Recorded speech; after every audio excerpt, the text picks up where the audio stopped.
السلام علیکم دوستو، ویڈیو دیکھنے سے پہلے ہمارے اس چینل کو سبسکرائب کر لیں اور نیچے موجود بیل آئیکن کو ضرور کلک کر لیں تاکہ ہماری ویڈیوز باقاعدگی سے آپ کے پاس پہنچتی رہیں۔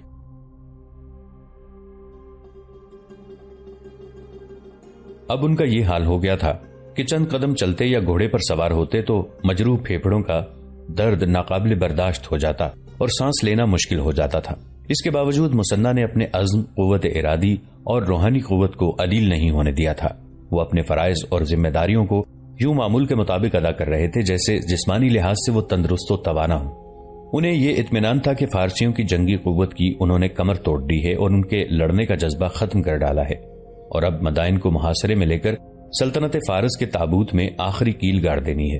لیکن مدائن سے آنے والے جاسوسوں نے وہاں خاصا عرصہ رہ کر اور شاہی اور عوامی حلقوں میں گھوم پھر کر اور تمام احوال و قوائف کا مشاہدہ کر کے مسنہ بن حارثہ کو جو تفصیلی رپورٹ دی وہ مختصراً یوں تھی کہ فارس کے تخت پر خسرو پرویز کے 21 سالہ بیٹے کو بٹھا کر وہ جرنیل جو رستم اور پوران کے خلاف ہو گئے تھے اب ان دونوں کے ساتھ ہو گئے ہیں، اور انہوں نے اس عزم کے ساتھ بڑا پکا اتحاد کر لیا ہے اور پوری تیاری کر لی ہے کہ مسلمانوں کو فارس سے زندہ نہیں نکلنے دینا اور مدینہ پر قبضہ کر کے عرب کو سلطنت فارس میں شامل کرنا ہے۔ رپورٹ میں یہ بھی تھا کہ فارس کے مختلف علاقوں کے جاگیردار، امراء اور دولت مند تاجر مدائن میں اکٹھے ہوئے اور انہوں نے ہی رستم اور پوران کو مجبور کیا ہے کہ یزدگرد کو تخت پر بٹھایا جائے۔ انہوں نے اپنے اپنے علاقوں سے فوج کے لیے جوان آدمی، گھوڑے اور اونٹ بھیجنے شروع کر دیے ہیں۔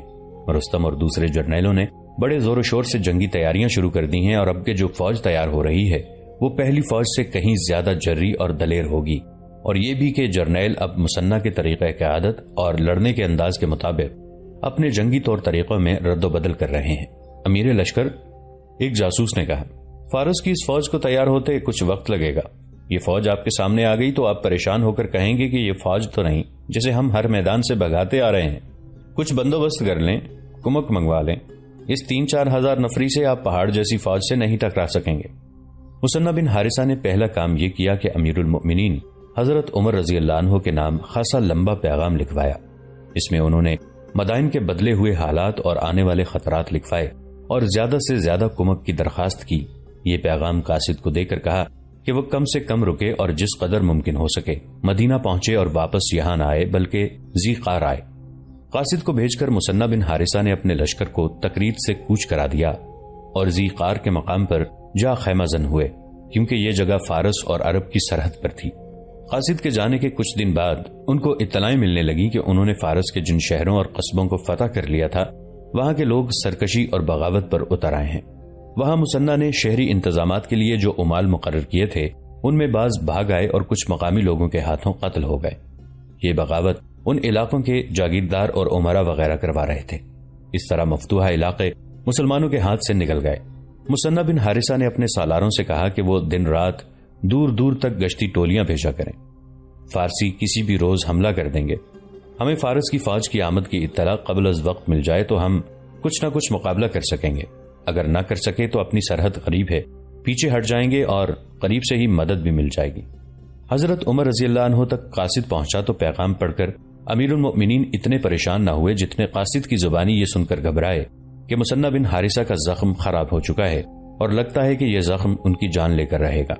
خدا کی قسم، حضرت عمر رضی اللہ عنہ نے یہ الفاظ کہے جو ہر مستند مورخ نے لکھے ہیں، میں شاہان عجم سے ملوک عرب کو ضرور ٹکراؤں گا۔ امیر المؤمنین نے اسی وقت مختلف قبیلوں کے سرداروں کو پیغام بھجوائے کہ ہاتھ آیا عجم عرب کے ہاتھ سے نکل رہا ہے، اور وہاں وہ سپہ سالار جو آگ کی عبادت کرنے والوں کو روکے ہوئے ہیں پھیپھڑوں کے زخم سے مر رہے ہیں۔ مورخ لکھتے ہیں کہ یہ پیغام اس قدر جوشیلا، اشتعال انگیز اور جذباتی تھا کہ قبیلوں کے سردار اپنے آدمی لے کر مدینہ پہنچنے لگے۔ پیغام بھیج کر حضرت عمر رضی اللہ عنہ حج کے لیے مکہ چلے گئے۔ فریضہ حج ادا کر کے واپس آئے تو مدینہ میں لوگوں کا اتنا ہجوم تھا کہ تل دھرنے کو جگہ نہیں ملتی تھی۔ سعد رضی اللہ عنہ بن ابی وقاص نے 3000 آدمی بھیجے تھے۔ قبیلہ حضرموت، صدف، مزہج، قیس اور غیلان کے سرداروں نے 8000، بنو تمیم اور بنو رباب نے 4000 اور بنو اسد نے 3000 آدمی بھیجے۔ حضرت عمر رضی اللہ عنہ نے مسنہ بن حارثہ کے قاصد کو کچھ ہدایات دے کر یہ بھی کہا تھا کہ 2 سرحدی قبائل ربیہ اور مزر تمہارے قریب ہیں، انہیں کہو کہ اپنے زیادہ سے زیادہ آدمی دیں۔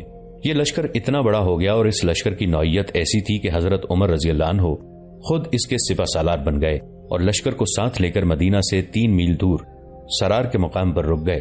بعض صحابہ کرام کے کہنے پر حضرت عمر رضی اللہ عنہ اس لشکر کی کمان سے دستبردار ہو گئے اور سعد رضی اللہ عنہ بن ابی وقاص کو بلا کر انہیں لشکر کا سپہ سالار مقرر کیا۔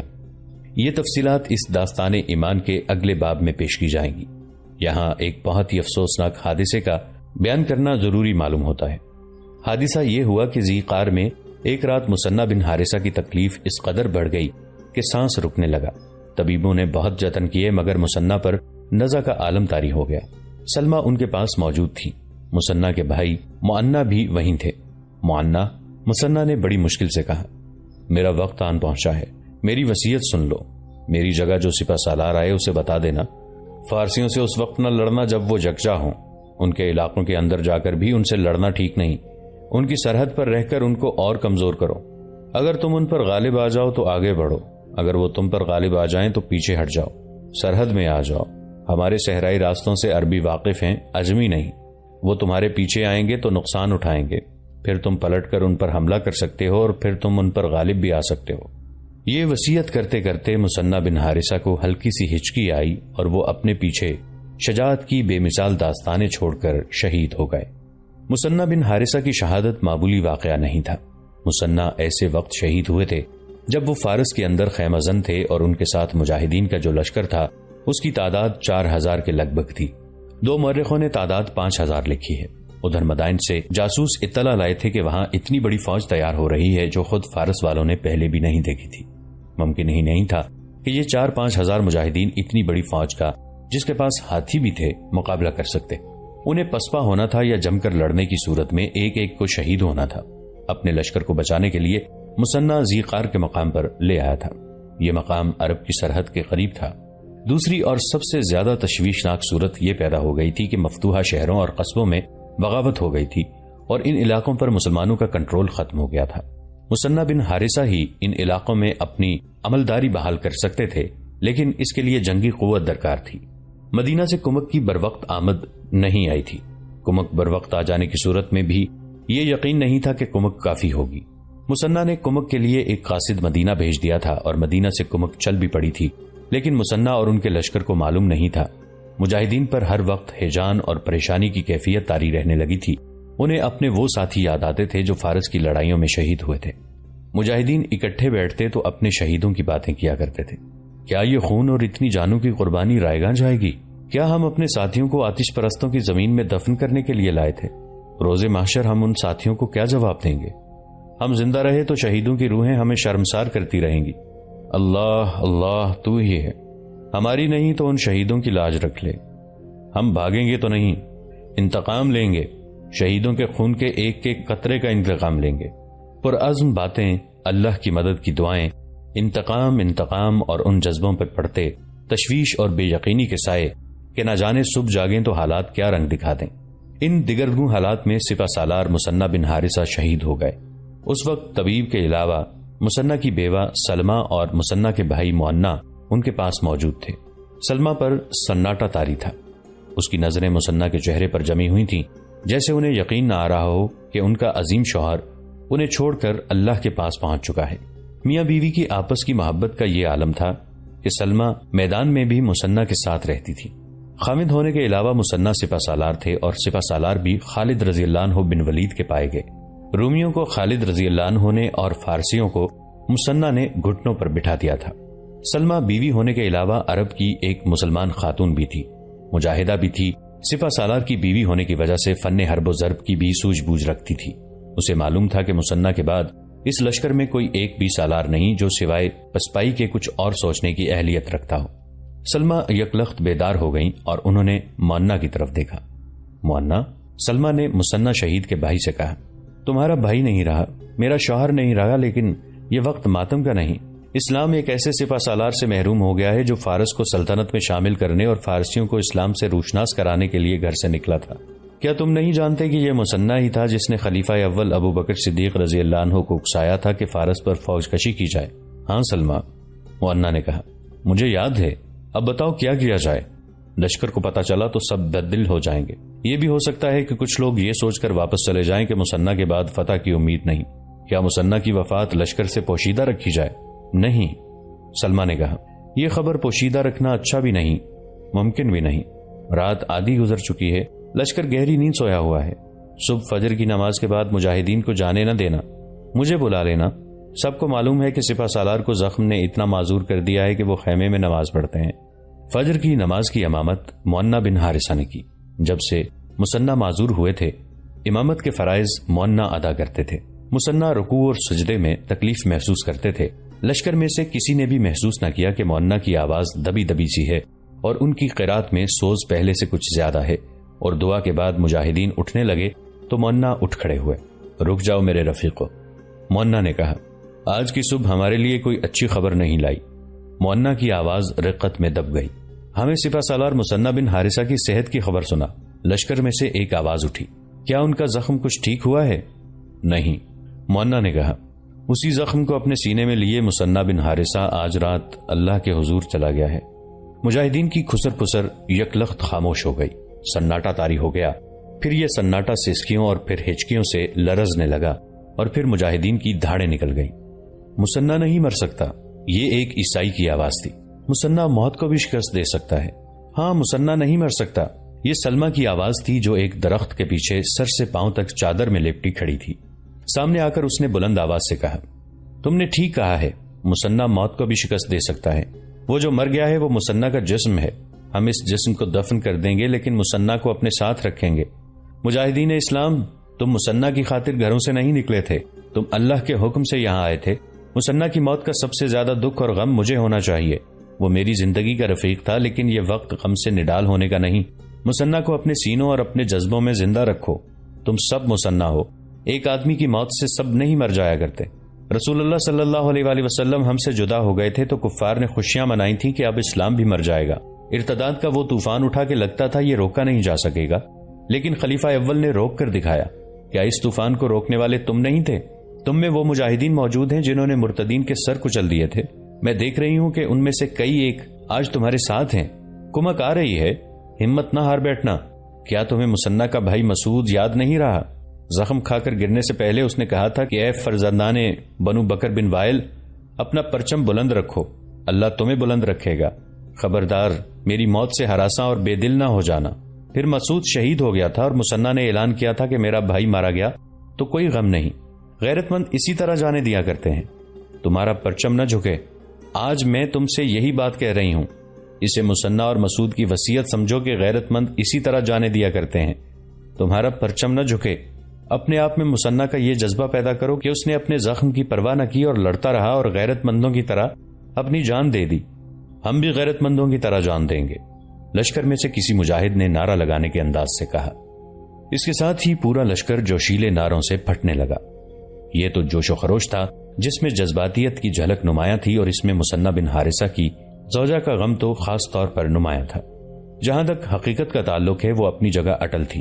بڑا ہی قابل اور انتہائی بھیانک خطرہ مول لینے والا اور ان میں سے پورے لشکر کو گزار لے جانے والا سپہ سالار شہید ہو گیا تھا، اور مدینہ سے آنے والی کمک کی امید موہوم تھی۔ یہ بھی نہیں بتایا جا سکتا تھا کہ کمک آ بھی گئی تو کافی ہوگی یا ناکافی۔ بہرحال سلمہ نے بیوگی کے آنسو پی کر لشکر میں نئی روح پھونک دی تھی۔ یہاں ضروری معلوم ہوتا ہے کہ مثنیٰ کے متعلق کچھ باتیں کی جائیں۔ مثنیٰ بن حارثہ بنو بکر بن وائل کے فرد تھے اور اپنے قبیلے کے پہلے آدمی تھے جنہوں نے اسلام قبول کیا، اور ایک لمبے عرصے تک اس قبیلے کے واحد آدمی رہے جنہوں نے اسلام قبول کیا تھا۔ وہ صرف مسلمان ہی نہ ہوئے تھے بلکہ خالد رضی اللہ عنہ بن ولید کے شانہ بشانہ رومیوں کے خلاف شام میں لڑے، اور ایک دو لڑائیوں میں ہی ثابت کر دیا کہ وہ خالد رضی اللہ عنہ کے ہم پلہ سپہ سالار، میدان جنگ کے جارے اور دانش مند قائد ہیں۔ تاریخ شاہد ہے کہ خلیفہ اول ابو بکر رضی اللہ عنہ صرف سلطنت روم سے جنگ جاری رکھنا اور اس سے نمٹ کر فارسیوں کے خلاف اعلان جنگ کرنا چاہتے تھے۔ یہ مثنیٰ بن حارثہ تھے جو حضرت ابو بکر رضی اللہ عنہ سے مدینہ جا کر ملے اور انہیں کہا تھا کہ فارسیوں کے خلاف ابھی سے محاذ کھول دیا جائے اور اس کی کمان انہیں دے دی جائے۔ حضرت ابو بکر رضی اللہ عنہ خود جنگجو اور مرد میدان تھے۔ انہوں نے ایک وقت میں دو بڑی طاقتوں کے خلاف محاذ آرائی سے انکار کر دیا، لیکن مثنیٰ بن حارثہ نے عملی استدلال سے حضرت ابو بکر رضی اللہ عنہ سے فارسیوں کے خلاف لڑنے کی منظوری لے لی۔ تاریخ نویس محمد حسنین ہیکل نے لکھا ہے کہ خلیفہ اول ابو بکر رضی اللہ عنہ کو معلوم ہی نہیں تھا کہ یہ مثنیٰ بن حارثہ کون ہے اور کس قبیلے سے ہے۔ یہ کوئی گمنام اور مجہول النسب شخص نہیں جسے کوئی جانتا ہی نہ ہو یا جس کا کوئی خاندانی پس منظر ہی نہ ہو۔ خلیفہ کی محفل میں بیٹھے ہوئے ایک سرکردہ آدمی قیس بن عاصم منقری نے جواب دیا تھا، یہ مثنی بن حارثہ شیبانی ہے اور اپنے قبیلے میں پہلا اور واحد فرد تھا جس نے اسلام قبول کیا تھا۔ اس کی کوششوں اور اثر و رسوخ سے کچھ عرصے بعد اس کے پورے قبیلے نے اسلام قبول کر لیا تھا۔ کیا تم بنو بکر بن وائل کی بات کر رہے ہو؟ حضرت ابو بکر رضی اللہ عنہ نے پوچھا تھا۔ ہاں، قیس بن عاصم نے جواب دیا تھا۔ مثنی بن حارثہ بنو بکر بن وائل کا سرکردہ فرد ہے، اس کے ایک اشارے پر اس کا پورا قبیلہ جہاد کے لیے نکل آئے گا۔ مثنی بن حارثہ گورے رنگ کے تندرست و توانا آدمی تھے، ایک ٹانگ سے تھوڑا سا لنگڑا کر چلتے تھے، مزاج میں تحمل اور بردباری تھی۔ یہ مثنی کی شخصیت اور ان کے کردار کا کرشمہ تھا کہ ان کے لشکر میں عیسائی بھی شامل ہوئے اور عیسائیوں نے میدان جنگ میں شجاعت کے جوہر دکھائے۔ مثنی کے اپنے سگے بھائی مسعود اور مؤنہ ان کے لشکر میں تھے۔ مسعود شہید ہو گئے تھے۔ مثنی کے قبیلے کے ہزاروں افراد ان کے لشکر میں تھے۔ مثنی بن حارثہ کو ہم میدان جنگ میں دیکھ چکے ہیں۔ ان کے کردار کی بلندی صرف ایک مثال سے معلوم ہو جاتی ہے۔ وہ جب عراق کے محاذ کے لیے کمک مانگنے آئے تو ابو عبید شہید سب سے پہلے کمک میں شامل ہوئے تھے۔ حضرت عمر رضی اللہ عنہ نے ابو عبید کو ہی سپہ سالار بنایا، حالانکہ سپہ سالاری کے اہل اور حقدار مثنی تھے۔ ابو عبید تو ان کے مقابلے میں ناتجربہ کار تھے، لیکن مثنی نے پرواہ ہی نہ کی اور ابو عبید کے ماتحت ہو گئے۔ ابو عبید کی ناتجربہ کاری کا نتیجہ تھا کہ جسر کی لڑائی میں فارسیوں کے ہاتھوں مسلمانوں کا قتل عام ہوا تھا اور خود ابو عبید بھی شہید ہو گئے۔ اب سپہ سالار مثنی تھے، انہوں نے جسر کی شکست کا انتقام بویب کے میدان جنگ میں لے لیا تھا۔ یہ تھے مثنی بن حارثہ جو تاریخ ساز سپہ سالار تھے اور جو ایسے وقت شہید ہو گئے تھے جب ان کی ضرورت پہلے سے زیادہ شدید ہو گئی تھی اور ان کے محاذ کو کمک کی شدید ضرورت تھی۔ فتح کیا ہوا عراق ہاتھ سے جا رہا تھا۔ پہلے بیان ہو چکا ہے کہ کمک مدینہ سے نکل آئی تھی۔ یہ بھی سنایا جا چکا ہے کہ کس قبیلے نے کتنے ہزار آدمی لیے تھے۔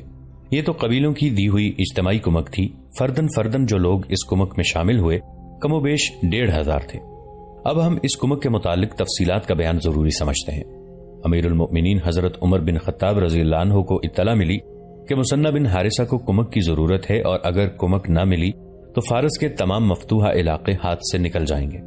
یہ پیغام ملتے ہی حضرت عمر رضی اللہ عنہ نے تمام تر قبیلوں کے سرداروں کو پیغام بھجوا دیے کہ زیادہ سے زیادہ آدمی بھیجو۔ اس پیغام کا کچھ ذکر پہلے بھی ہم کر چکے ہیں۔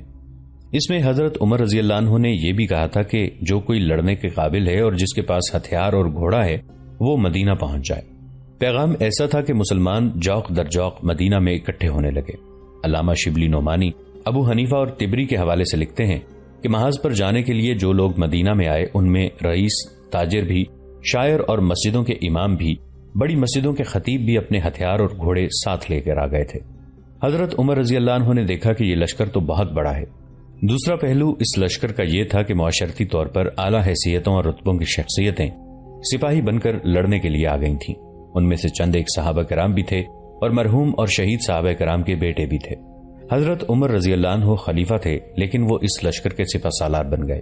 انہوں نے خلافت کے لیے حضرت علی رضی اللہ عنہ کو قائم مقام مقرر کیا اور لشکر کو ساتھ لے کر چل پڑے۔ حضرت علی رضی اللہ عنہ انہیں الوداع کہنے کے لیے ان کے ساتھ ہو گئے اور یہ لشکر مدینہ سے 3 میل دور سرار کے مقام پر رک گیا۔ مورخ بلازری نے لکھا ہے کہ لشکر میں بیشتر لوگوں کو معلوم نہیں تھا کہ حضرت عمر رضی اللہ عنہ سپہ سالار بن کر محاذ کو جا رہے ہیں۔ ان کا خیال تھا کہ امیر المؤمنین یہاں سے مدینہ واپس چلے جائیں گے۔ 3 بڑے پرانے دور کے مورخوں کے حوالے سے حضرت عمر رضی اللہ عنہ کے چہرے کے اس وقت کے تاثرات بیان کیے ہیں جب انہوں نے مدینہ میں لشکر دیکھا اور جب وہ اس لشکر کے ساتھ گھوڑے پر سوار ہو کر مدینہ سے رخصت ہوئے تھے۔ امیر المؤمنین کے چہرے پر تو ویسے بھی جلالی کیفیت طاری رہتی تھی، لیکن اس روز ان کا چہرہ مسرت اور جلال سے دمک رہا تھا۔ گردن میں ذرا سا بھی جھکاؤ نہیں رہا تھا۔ ان کی چال میں لنگڑا پن تھا، لیکن اس روز ان کے قدم اس طرح اٹھتے تھے جیسے لنگڑا پن ختم ہو گیا ہو۔ چال ڈھال اور انداز میں نمایاں تبدیلی آ گئی تھی۔ امیر المؤمنین جب لشکر کے ساتھ مدینہ سے نکلے تو مکانوں کی چھتوں پر اور دروازوں میں عورتیں کھڑی بازو بلند کر کے لہرا رہی تھیں۔ ان میں ضعیف بوڑھے بھی تھے اور بچے بھی۔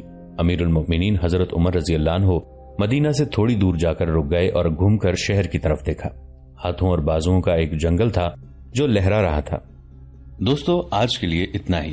اسی کہانی کی اگلی قسط کے ساتھ بہت جلد حاضر ہوں گے۔ نیچے کامنٹ سیکشن میں اپنی رائے کا اظہار ضرور کیجیے گا۔ ہمارے اس چینل کو سبسکرائب کر کے نیچے موجود بیل آئیکن کو بھی ضرور کلک کیجیے گا۔ اگلی ملاقات تک کے لیے ہمارا اور آپ کا اللہ نگہبان۔